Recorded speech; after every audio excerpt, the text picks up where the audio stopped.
देखिए, आज हम सेक्शन 44A के बारे में डिस्कस करना चाहते हैं। ये सेक्शन 44A जो है ये गाड़ी मालिकों के लिए है, और यहाँ गाड़ी मालिकों का मतलब ऐसे गाड़ी के मालिक जिनकी गाड़ियाँ गुड्स ट्रांसपोर्ट में लगी हुई हैं, मतलब माल वाहक गाड़ियाँ, मतलब कि ट्रोला, ट्रक। समझ में आएगी कहानी? ये सेक्शन उनके लिए है। तो इनके लिए हमें कितनी इनकम इस सेक्शन में टैक्सेबल करनी है, इस बारे में हमें जानना है। तो देखिए, यहाँ हम गाड़ी को दो कैटेगरी में डिवाइड करते हैं। नंबर 1 बड़ी गाड़ी एंड नंबर 2 छोटी गाड़ी। यहाँ पे बड़ी गाड़ी का मतलब है ऐसी गाड़ी जिसकी कैपेसिटी 12 टन से ज़्यादा है।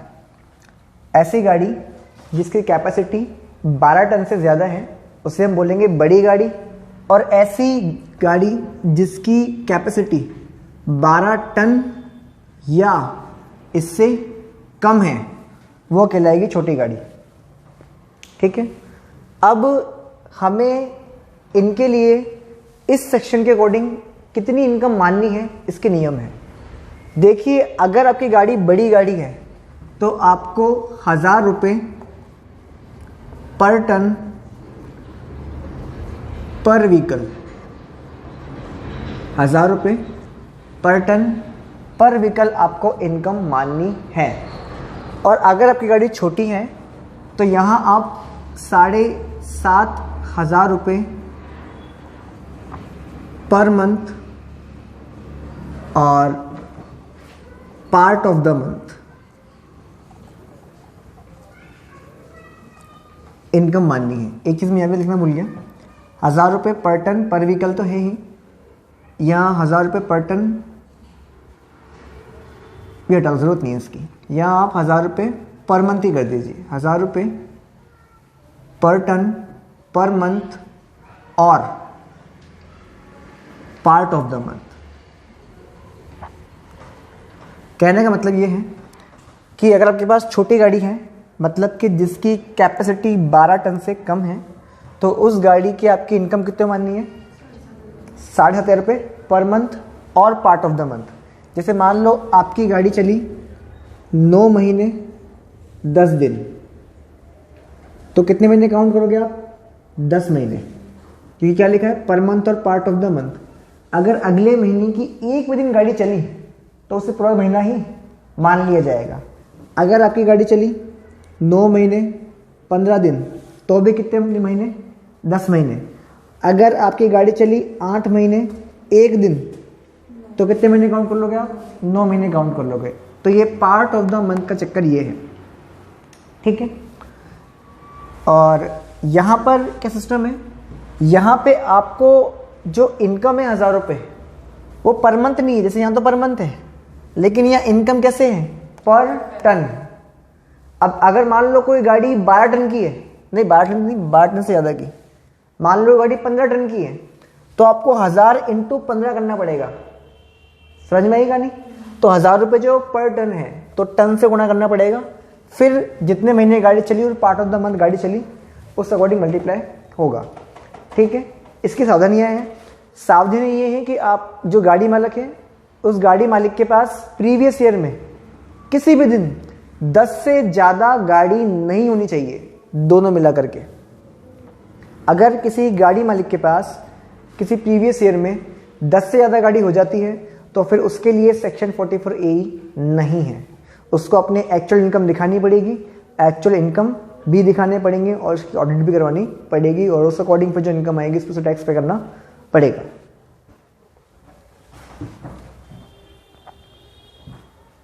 शॉर्ट टाइप का 18 क्वेश्चन देख रहे हैं। बोलता है, गोपाल माल वाहनों को संचालित करने के व्यवसाय में संलग्न है। 1 अप्रैल 2020 को गोपाल के पास निम्नलिखित वाहन है। तो लिखा हुआ है वाहन A, B और C। ऊपर डेट लिखी हुई है 1 अप्रैल 20 के दिन इतने वाहन हैं, और ये समझ में आ रहा है कि ये वाहन इसने प्रीवियस ईयर में खरीद लिए थे, तो जाहिर सी बात है कि 1 अप्रैल के दिन अपने पास ये वाहन होंगे, डेफिनेटली होंगे। तो देखो, अपन को करना क्या है? छोटी गाड़ी अलग रखनी है और बड़ी गाड़ी जो है अलग रखनी है। रीज़न क्या है? कि दोनों पे इनकम का हिसाब अलग अलग है। तो आप देखिए जो ए ट्रक है ना आपके पास वो 8.5 टन का है, तो छोटी में काउंट होगा ये, और ये आपके पास अप्रैल से ही, राइट। ऐसे ही जो बी गाड़ी है वो बड़ी गाड़ी है, तो उसको आप अलग रखो, और उसके पर ये 13 टन का है इसलिए बड़ी गाड़ी है। सी जो है 12 टन की है, वो छोटी गाड़ी है। फिर इसने एक बात और कही है कि गत वर्ष 20-21 के दौरान उसने निम्नलिखित वाहन क्रय किए। तो यहाँ पर देखो इसने वाहन क्रय किए, बेचे एक भी नहीं है। इसका मतलब ये तीनों ट्रक इसके पास प्रीवियस ईयर में कितने महीने रहे? पूरे 12 महीने रहे होंगे, है ना। अब दूसरी बात ये है कि छोटी गाड़ी के लिए अपन इनकम मानते हैं 7,500 रुपये पर मंथ और पार्ट ऑफ द मंथ, और जो बड़ी गाड़ी है उसके लिए अपन मानते हैं 1,000 रुपये पर टन पर मंथ और पार्ट ऑफ द मंथ। तो ध्यान रखना 1,000 रुपये पर टन है, पर मंथ है, तो यहाँ आपको टन से भी गुणा करना पड़ेगा। ये जो गाड़ी थी बी, ये थी हमारी 13 टन की, ठीक है। इसके अलावा इसने कहा कि इसने डी और ई 2 व्हीकल और खरीदे। डी जो है वो छोटा व्हीकल है क्योंकि वो 1100 टन का है, 11 टन का है सॉरी। तो इसके लिए भी इनकम कितनी मानेंगे आप? 7,500 पर मंथ और पार्ट ऑफ द मंथ। ये खरीदा अपन ने 30 अप्रैल को है, तो अप्रैल के दिन लास्ट में लिया, लेकिन अप्रैल में आ तो गया ना, तो पूरे 12 महीने काउंट होंगे इसके। पास में आपको डेट दे रखी है कि date on which put to use, मतलब काम में कब लिया, तो आपको यहाँ पे काम में डेट नहीं लेनी है, ये ध्यान रखना आप। चलिए ई की बात करते हैं। ई जो है बड़ी गाड़ी है, वो 15 टन की है, इसलिए उसके ऊपर किराया इनकम लगेगी 1,000 रुपये पर टन पर मंथ। तो पर टन है तो टन से गुणा करो, टन कितने इसके? 15, और मंथ पर मंथ है तो मंथ भी गुणा करो। ये आपको 15 मई को मिला, तो अप्रैल के महीने नहीं था, बाकी 11 महीने आपके पास ये था, ठीक है। टोटल कर लीजिए 90,000, 90,000 और 90,000। यहाँ पे कितना हो रहा है? 1,56,000 आएगा इसका 1,56,000 रुपये। इसे भी कर लीजिए,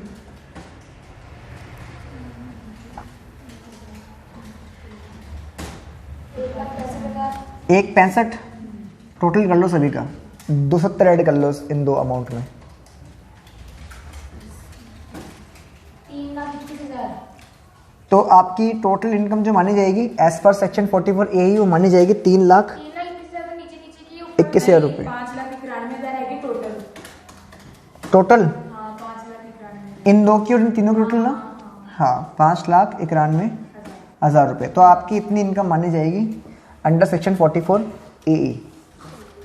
ठीक है, चलिए अभी हम बात कर रहे हैं शॉर्ट टाइप के लेवल क्वेश्चन से। कहता है श्री केशव की एक ट्रांसपोर्ट कंपनी है, उन्होंने प्रीवियस ईयर 2021 जो कि हमारा साल है में एक हल्का व्यापारिक वाहन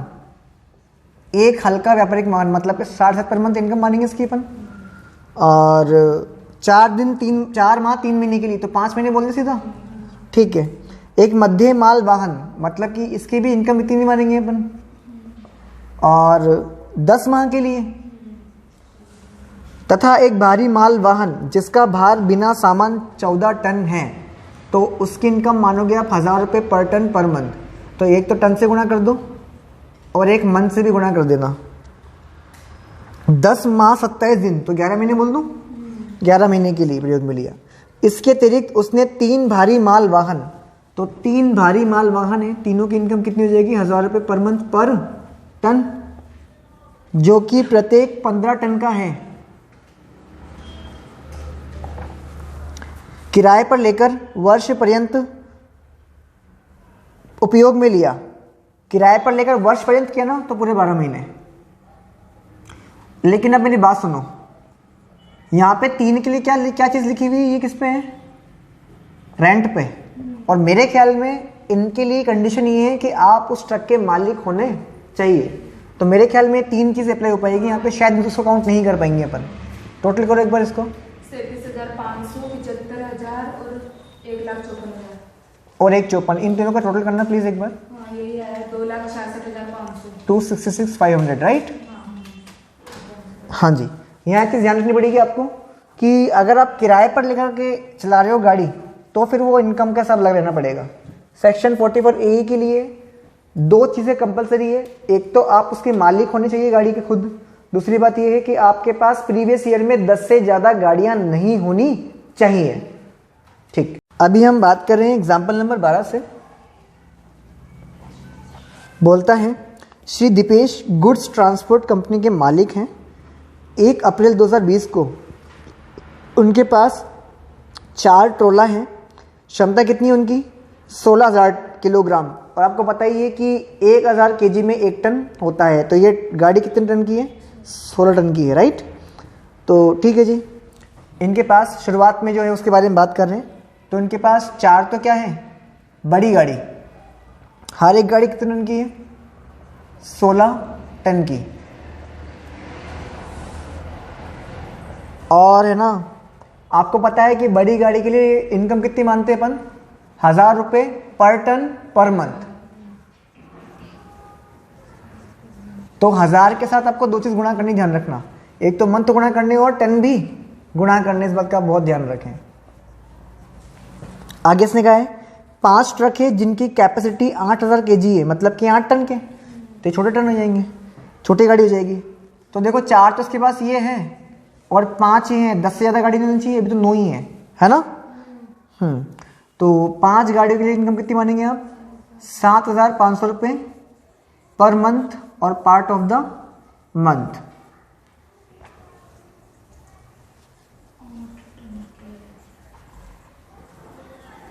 ठीक बात है। सो इसके बाद उन्होंने 5 मई 2020 को 2 ट्रोले बेच दिए। इसका मतलब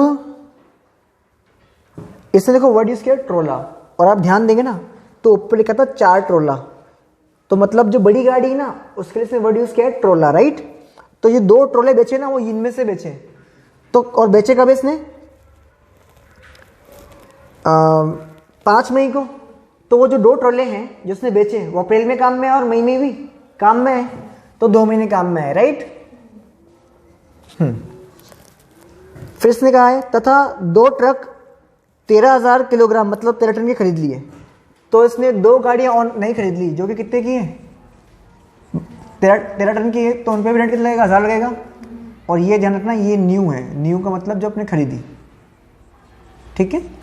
हाँ, और ये कब खरीदी? मई में। तो इस पे कितने महीने का लगेगा? अपने हटा दो, केवल 11 महीने का, है ना। और ये कितने टन के हैं? ये 13 टन के हैं। आगे इसने कहा है आपसे उनकी भाड़े से कुल प्राप्त राशि कितनी हो रही है? 12 लाख। हकीकत में इनकी इनकम कितनी हुई? 12 लाख। और 12 लाख रुपए तो इनकी इनकम हुई है। इसके अलावा इनके खर्चे कितने हुए? ऑपरेटिंग खर्चे 870 के। इसके अलावा जिसमें 1.5 लाख रुपए डेप्रिसिएशन शामिल है, मैंने कहा रहने दो, कोई दिक्कत नहीं है। तो और आयकर नियम के अंतर्गत स्वीकृत कितना है? 170। तो इस 870 के खर्चे में 1.5 लाख का डेप्रिसिएशन दिखा रखा है, जबकि इनकम टैक्स अकॉर्डिंग कितना मिल सकता है इसको? 170। तो 20 और दिखा दो, कितना बच रहा है? 890, 310। तो मैंने कहा सर अगर आप एक्चुअली बात करेंगे ना तो आपकी इनकम कितनी आ रही है? 310 आ रही है। और बाकी यहाँ सब दिखा लेंगे अपन। इसने कहा है आपसे कि क्या दीपेश को धारा 44 AE के अंतर्गत परिकल्पित लाभ संबंधी विकल्प का चुनाव करना चाहिए? मैंने कहा सर 1 मिनट रुको, देखो 2 गाड़ी अपनी बेच दी थी तो 2 महीने चली थी, अप्रैल मई। बाकी ये वाली गाड़ी के लिए कुछ नहीं कहा, तो पूरे 12 महीने चली है। 2 गाड़ी नहीं खरीदी, मई में खरीदी तो अप्रैल महीने चली, बाकी 11 महीने चली है, राइट। सॉल्व करो।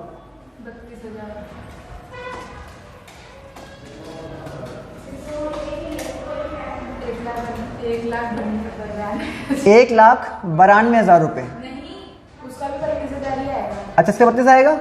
हाँ सेम ही, राइट। 12 महीने वाले का आएगा। और इसका कितना आएगा? 1,92,000 रुपये। इसका कितना आएगा?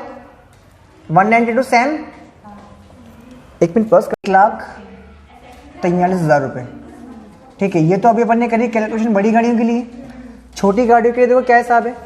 इसने ना कोई भी छोटी गाड़ी बेची या खरीदी नहीं है, जो भी और बड़ी गाड़ी में हुआ है। तो यहाँ पूरे 12 महीने का लगा दीजिए आप। 90,000। 90,000, ठीक है, टोटल कर लीजिए।